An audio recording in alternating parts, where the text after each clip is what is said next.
جوانی طاعتی چندان نکردم، وای وای، طاعتی شایسته رحمان نکردم، وای وای.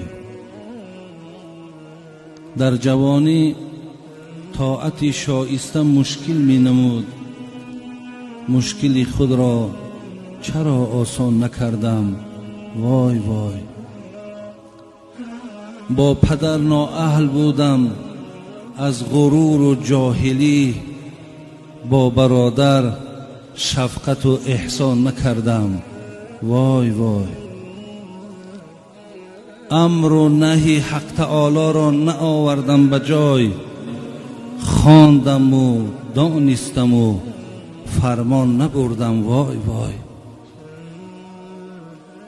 راهزنی ایمان مرا از راه حق گمراه کرد، پشت بر قول بدی شیطان نکردم، وای وای. عمر خود را صرف کردم در پی این نفس شوم، عمر را برباد دادم بی مناسب، وای وای.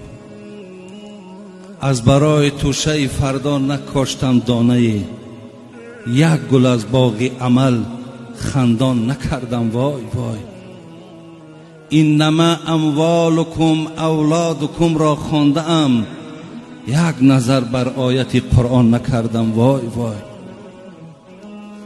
در پی نیکان نرفتم چون سگ اصحاب کهف، در پی نیکان نرفتم چون سگ اصحاب کهف، چند روز خدمت مردان نکردم، وای وای.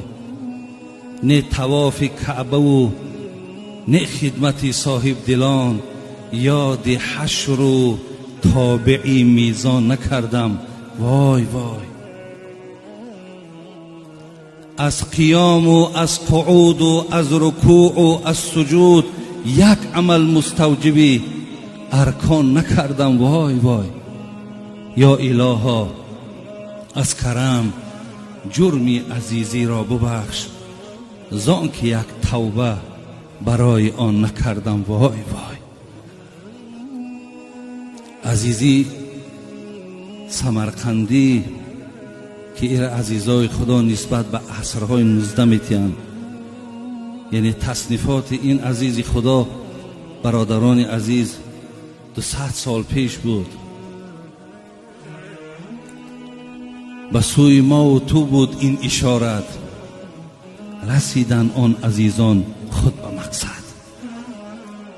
این وای وای که این عزیزای خدا گفتن میگد، این برای حال خودشان نیست برادران عزیز،